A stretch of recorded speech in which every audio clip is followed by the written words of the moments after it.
அம்மன் media channel பார்க்குற எல்லோருக்கும் என்னுடைய வணக்கங்கள். இன்னைக்கு மிதுனம் ராசியை பத்தி பார்ப்போம். மிதுனம் ராசிக்கு இந்த 2025 எந்த மாதிரி பலன்கள் கிடைக்கும்? பொதுவாக ஒரு பலன் தான் நான் சொல்ல போறேன். ஆனா கிரகங்கள் பல விதத்திலான மாற்றங்கள் கொடுத்துக்கிட்டு தான் இருக்கும். அது எந்த விதத்துல மாற்றத்தை கொடுத்தாலும் நம்மளோட அந்த மனசு மாற்றம் வருதுன்னா நம்ம எல்லா இடமே தோல்விதான் கிடைக்கும். அதனால முயற்சி இந்த 2025 முழுமையாக உங்களுக்கு முயற்சி கொடுக்க வேண்டிய ஒரு வருஷமாகத்தான் இருக்குது. அதனால கிரகங்கள் அதோட வேலை செய்யும். நாம நம்மளோட வேலையை செய்யணும். பொதுவாக இந்த வருஷம் உங்களுக்கு முயற்சிக்கு ஏற்ற பலன் கண்டிப்பாக கிடைக்கும். ஆனா கொஞ்சம் ஸ்ட்ரெயின் பண்ண வேண்டியதாக தான் போகுது. அந்த ஸ்ட்ரெயின் பண்ணி வேலை எடுக்கும்போது நல்ல பலன் உங்களுக்கு கிடைக்கும். ஒரு இடத்துல வேலை போயிட்டுன்னா இன்னொரு இடத்துல உங்களுக்கு வேலை கண்டிப்பாக கிடைக்கத்தான் போகுது. இந்த மார்ச் 29க்கு அப்புறம் முதல்ல சனி பகவான் மாறி வர்றாரு. அப்போ அதனால நீங்க வேற எதுவும் செய்ய வேண்டாம். சனி பகவான் எந்த பாதைக்கு போறாரோ அவர் பின்னாடியே போயிட்டா போதும். மத்ததெல்லாம் அவரே பார்த்துக்கிடுவாரு. ஏன்னா அவரோட அந்த ஒரு நல்ல மனம் அந்த மாதிரி தான் இருக்குது. அவர் யாரையும் கெடுத்து விட்டதில்லை. அதனால அவர் பின்னாடியே போங்க. அந்த மாதிரி அவர் 12 ராசிக்கும் போறாரு. 12 ராசியையும் பார்த்துட்டு தான் போறாரு. அதனால தான் நீங்க செய்ய வேண்டிய ஒரே ஒரு காரியம், வேலை செய்யற இடத்துல உங்களுக்கு வேலை போயிட்டா ஒரு இடத்துல மட்டும் வேலையை தேடாதீங்க. 12 இடங்கள்ல நீங்க அப்ளிகேஷன் போடுங்க. 12 இடங்கள்ல வேலை இருக்கான்னு தேடுங்க. அப்போ கண்டிப்பாக உங்களுக்கு நல்ல ஒரு இடத்துல நீங்க எதிர்பார்க்கும் முறையில தான் உங்களுக்கு பணம் வரவுக்கு ஏத்தபடி ஒரு நல்ல வேலை உங்களுக்கு கண்டிப்பாக கிடைக்கும். இதைத்தான் நான் சொல்றது. இப்ப சனி பகவான் ராசி விட்டு போனாலும் சரி, எழுந்துச்சு போனாலும் சரி, நம்ம பொழப்பு நம்ம தான் பார்க்கணும். அதைத்தான் நான் சொல்லேன். ஒரு இடத்துல மட்டும் பார்க்காதீங்க. இப்ப நாகர்கோவில்ல இருக்கிறவங்களா இருந்தா திருச்சிக்கு அனுப்புங்க. கிடைச்சா கிடைக்கட்டு. இன்னொரு எங்கேயாவது வேலைக்கு இருக்கிற இடங்கள்ல எல்லாம் அனுப்பி போடுங்க. வேலையை தேடுங்க. நம்ம நிறைய இடத்துல வேலை தர வேலை இருக்கா வேலை இருக்கா, அதனால நீங்க தேடுங்க. கண்டிப்பாக உங்களுக்கு நல்ல வேலை கிடைக்கும். இருந்த வேலையை விட நல்ல வேலை தான் உங்களுக்கு கிடைக்கும். காசும் வந்து சேரும். அதே மாதிரி தான் உங்களுக்கு இந்த வருஷத்துல பண பிரச்சனைகள் எல்லாம் தீரப்போகுது. உங்க எஃபர்ட் எவ்வளவு கொடுக்குறீங்களோ அதுக்கனுசரிச்சு வேலை கிடைக்கும். அதே மாதிரி பண பிரச்சனைகள்ல இருக்கிற அந்த தொல்லைகள் எல்லாம் நீங்கித்தான் போகுது. கண்டிப்பா சொன்னா இந்த ஒரு வருஷத்துல உங்களுக்கு இந்த கடன் சார்ந்த பிரச்சனைகள் எல்லாம் முழுமையாகத்தான் முடிய போகுது. அப்படித்தான் சொல்லணும். கடன் சார்ந்த பிரச்சனைகள். அதற்கான முயற்சிகளை பண்ணுங்க. கடன் வாங்கி ஒரு கடனை வாங்கி இன்னொரு கடனை தீர்க்காங்க. வேலை செஞ்சு கண்டிப்பாக உங்களுக்கு தீர்க்கறதுக்கான அந்த வழியெல்லாம் கண்டிப்பாக கிடைக்கும். அதனால இந்த வருஷம் சேர்க்கறதுக்கு பറ്റാது. ஆனா உங்களுக்கு பணத்தை சேர்த்து வைக்க முடியாது. ஆனா நீங்க வேலை செய்யற கடனை அடைச்சு முடிச்சிடுவீங்க. 2026க்கு அப்புறம் தான் உங்களுக்கு நிம்மதியான ஒரு வாழ்க்கை உண்டாகும். அது வரைக்கும் இந்த நிம்மதி குறைவுன்னு இல்லை. நம்மளோட கடன் பிரச்சனைகள் அந்த தொல்லைகள்ல இருந்து நீங்க மீண்டு வந்துடுவீங்க. இதைத்தான் சொல்றது. அதே மாதிரி தான் ஏதாவது பிசினஸ் வேற ஏதாவது தொழில் பண்ணலாமான்னு யோசிச்சுட்டு இருப்பீங்க. அப்படிப்பட்டவங்க அந்த மாதிரி பிசினஸுக்கு எல்லாம் முயற்சி பண்ணி அதுக்கு முன்னேற்றத்துக்கு போறது நல்லதுதான். ஆனாலும் பேங்க் வழி கடன் எல்லாம் வாங்கி வட்டிக்கு பணம் வாங்கி அந்த மாதிரி பிசினஸ் பண்ணக்கூடாது, தப்பு. ஏன்னா அது ரொம்பவும் அடுத்த வருஷம் இல்லை, இனி எத்தனை ஜென்மம் எடுத்தாலும் தீராத கடனாக இருக்கு. நமக்கு கெட்ட பேர் வந்துகிட்டு தான் இருக்கும். தீர்க்க முடியாது. இப்ப மிதுன ராசி பொறுத்த அப்படித்தான். எல்லா கடன் வாங்கி போற வெளியில இருந்து வட்டி பலிசைகள் எடுத்தோம்னா அது ரொம்ப தொந்தரவாக போயிட்டு இருக்கு. நம்ம கொடுக்கும் தோறும் அதன் அதுக்கு மேல ஏறி ஏறி வட்டி ஏறி இருக்கும். அந்த மாதிரி எண்ணத்துக்கு போவாதீங்க. கையில ஏதாவது இருந்தா அதை சார்ந்த அதை வச்சு ஏதாவது ஒரு பிசினஸ் எல்லாம் செய்ய பாருங்க. இப்ப 10,000 கையில இருந்தா ஒரு 3,000 செலவு பண்ணி ஏதாவது ஒரு பிசினஸ் பண்ணுங்க.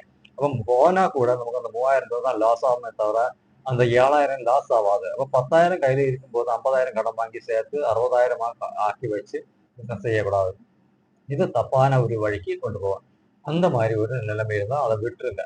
அப்போ இந்த மாதிரி பிசினஸ் பண்றவங்க நான் சொன்ன மாதிரி இந்த ஒரு லெவலுக்கு போகணும். கண்டிப்பாக இந்த வருஷம் உங்களுக்கு கடன் தொல்லைகள் கண்டிப்பாக இருக்காது. நீங்க முயற்சி பண்ணி அதை தீர்த்துடுவீங்க. 2வதாக கல்யாணம் நடக்காம இருந்த அந்த குடும்பத்துல எல்லாமே கல்யாணங்கள் நடக்கத்தான் செய்யும். பணம் எங்கிருந்து வருதுன்னு கேட்டா எனக்கு கூட தெரியாது. அந்த பிள்ளைக்கு கல்யாணம் நடக்கும்னு கடவுள் எழுதி இருக்கு. அது பணம் எங்க இருந்தாவது அந்த கடவுள் உங்களுக்கு கொண்டு கொடுப்பாரு. கண்டிப்பாக கல்யாணம் நடக்கும். அது ஓஹோ நல்ல மாற்றம். இப்போ ஒரு வசதி இல்லாத ஒரு குடும்பமா இருந்தா கூட அவங்கள 4 பேர் பேசுற அளவுக்கு எப்படியா இருந்தாலும் என்ன வேலை செய்ய வீட்டு வேலைக்கு போயிருந்தா கூட அந்த பிள்ளைய நல்லபடியாக கல்யாணத்தை செஞ்சு விட்டா இங்க சந்தோஷமா இருக்குன்னு தான் அவங்கள சொல்லுவாங்க. இப்போ அந்த மாதிரி காரியங்கள் எல்லாம் நடக்கத்தான் போகும். இதுல இன்னொரு காரியம் என்னன்னு வச்சா, நண்பர்கள் அவங்கள மட்டும் நம்பாதீங்க. நம்பினா நீங்க கெட்டு போவீங்க. ஏன்னா எல்லா நண்பர்களுமே வந்து சுத்தி இருந்து நம்மகிட்ட நம்ம பாக்கெட்ல இருந்து பணத்தை அள்ளிக்கிட்டு போகத்தான் பார்ப்பாங்க. அவங்க எந்த பொய் சொன்னாலும் நாம நம்பிடுவோம். அங்கதான் பிரச்சனை. அதனால அவங்களெல்லாம் கொஞ்சம் தள்ளி வைங்க. அவங்க கூட நைட்டு எங்கேயாவது போகணும்னு நினைச்சா போவாதீங்க. வீட்ல நைட்டுக்கு வந்து கூப்பிட்டுட்டு வாங்க போயிட்டு வரலாம்னு கூப்பிட்டா போவாதீங்க. குடும்பத்தை பார்த்துட்டு நீங்க உங்க உங்க வேலையை மட்டும் பாருங்க. யாருக்கு டைம் வந்துட்டு சண்டை சச்சரவும் வேண்டாம். அப்போ இந்த மாதிரி உள்ள ஒரு எண்ணத்துல நீங்க போனா நல்லா தான் இருப்பீங்க. யாரும் அதான் புரியல. அதே மாதிரிதான் உங்களுக்கு பணம் கிடைச்சா அக்கா தங்கச்சி மாதிரி அப்படி ஏதாவது இருந்தா அவங்களுக்கு ஒரு சின்னதாயிட்டு ஏதாவது செய்யுங்க. அவங்க கொடுப்பாளோ இல்லையோ அப்படி இல்லை. இன்னொரு பிறவியிலயோ நம்ம தங்கச்சியோ அண்ணனோ ஆகி பிறக்கலாம். நம்ம கூட உடன் பிறப்பு தான். ஒரே ரத்தம் தான். அதனால போனா போட்டுன்னு நினைச்சிட்டு அப்படியே ஏதாவது இருந்தா நமக்கு உதவி பண்ணலாம். தப்பே இல்லை. ஆனா நண்பர்களுக்கு மட்டும் அந்த மாதிரி செய்யாதீங்க. நீங்க தவறி போவீங்க. அதே மாதிரி இன்னொரு காரியம் சொல்லணும்னு வச்சா, வாய் தவறுனா பேச்சுகள் ஒண்ணும் வரக்கூடாது. வேலை இடங்கள்ல, குடும்பத்துக்குள்ள இப்படி வாய் தவறி பேச்சு வார்த்தைகளுக்கு ஒண்ணும் இடம் கொடுக்கக்கூடாது. சீக்கிரமா வர்ற கோபத்தை எல்லாம் அடக்கிடலாம். எந்த காரியத்துக்கானாலும் சரி, நாளைக்கு யோசிச்சு பதில் சொல்றேன். அப்படித்தான் நீங்க சொல்லணுமே தவிர, இத எடுபிடின்னு சொல்லிட்டு எதுவுமே பேசக்கூடாது. அது தப்பாக போகும். உள்ள நன்மைகள் எல்லாம் கெட்டு போகும். குடும்பம் கெட்டு போகும். அதே மாதிரி இந்த வருஷம் இந்த மார்ச், ஏப்ரல், மே இந்த 2 மாசத்துக்குள்ள நீங்க ஏதாவது கோயில்களுக்கோ இல்லைன்னா எங்கேயாவது நீங்க ஒரு உல்லாச யாத்திரையெல்லாம் நீங்க போயிட்டு தான் வருவீங்க. அதுக்கு எந்த விதமான மாற்றங்களும் இல்லை. அது குடும்பம் கொஞ்சம் கூட சந்தோஷம் நிம்மதியா இருக்கும். பிள்ளைங்களுக்கெல்லாம் நல்ல விதமான படிப்பு கிடைக்கும். அதே மாதிரி தான் உங்க அப்பா, அம்மா அவங்களோட உடல் நிலைகளுக்கெல்லாம் சின்னதா பாதிப்புகள் எல்லாம் வரும்போது அதையெல்லாம் சீக்கிரமா கவனிச்சு பார்த்து நல்ல ரீதிக்கு கொண்டு போங்க. மத்தபடி எந்த பிரச்சனையும் இல்லை. உங்களுக்கு தலைவலி மாதிரி ஏதாவது பிரச்சனைகள் வர வேண்டிய ஒரு சூழ்நிலை இருக்கு. அதே மாதிரி கால் சம்பந்தப்பட்ட சில பிரச்சனைகள், நரம்பு சம்பந்தப்பட்ட பிரச்சனைகள் எல்லாம் வரும்படியாகத்தான் இருக்கு. அப்போ அதெல்லாம் நமக்கு ஏற்கனவே இருக்கிறது தான். ஆனா அது கொஞ்சம் கூட ரிஸ்கான ஒரு நிலைக்கு போகும். அதை எதுவுமே மனசுல வச்சுக்கிறாங்க. கண்டிப்பாக உங்க பாதையை நோக்கி பயணம் செய்யுங்க. கண்டிப்பாக இந்த வருஷம் 2025 உங்களுக்கு முன்னேற்றத்துக்கான பாதைகள் துறக்கும். கடன் தொல்லைகள் நிம்மதி அதிலிருந்தெல்லாம் நிம்மதி கிடைக்கும். 2026 நீங்க நினைச்சபடி ஒரு வீடு வாங்கலாம். வீடு இருக்கிற வீடை கொஞ்சம் புதுசாக்கி எடுக்கலாம். அப்போ வேலை இடத்துல பிசினஸ்ல சம்பந்தப்பட்ட இடங்கள்ல உங்களுக்கு ஏதாவது மாற்றங்கள் வருத்தி ஒரு பிசினஸ் சம்பந்தப்பட்ட இடத்துல மாற்றத்தை கொண்டு வரலாம். அப்படி நல்லபடியான ஒரு மாற்றங்கள் இந்த வருஷம் உங்களுக்கு இருக்கு. கண்டிப்பாக வெற்றிகரமான ஒரு வருஷம் தான். யாருமே சங்கடப்படாதீங்க. அதாவது வந்து இந்த மிருகசீஷம், திருவாதிரை, புனர்பூசம் எந்த விதத்திலையும் கவலைப்படக்கூடாது. நம்மளோட அந்த ராசி நட்சத்திரங்களை அதே மாதிரிதான் இந்த கிரகங்கள் எல்லாமே நம்ம தலையில அப்படியே எழுதி இருக்கு. அதை தாங்கிக்கிற சக்தி நமக்கு வேணும். அதான் சொல்றது. மற்றவங்களை குறை சொல்லி குற்றம் இல்லை. ஏன்னா எல்லா இடங்கள்லயும் 50% பங்கு நமக்கும் கூடி இருக்கு. ஏன்னா பிரச்சனைகள் வந்தாலும் நல்லது வந்தாலும் கெட்டது வந்தாலும் அதோட 50% நம்ம பங்கு கூட இருக்குன்னு உள்ள ஒரு ஞாபகம் உங்களுக்கு வேணும். ஏன்னா இப்போ நம்ம காலில் ஏதாவது எங்கேயாவது ஒரு முள்ளு ஏதாவது பட்டுச்சுன்னா நம்ம என்ன செய்வோம்? ஐயோ முள்ளு குத்திச்சுன்னு நம்ம சத்தம் போடுவோம். ஐயோ முள்ளை குத்தி விட்டோம்னு. ஆனா செருப்பு போட்டிருந்தா முள்ளு குத்தாதுன்னு நமக்கு தெரியாதா? நம்ம செருப்பு போடலையே. அப்ப நம்ம தானே தப்பு பண்ணணும். நம்ம செருப்பு போட்டிருந்தா அது குத்தாது இல்லையா?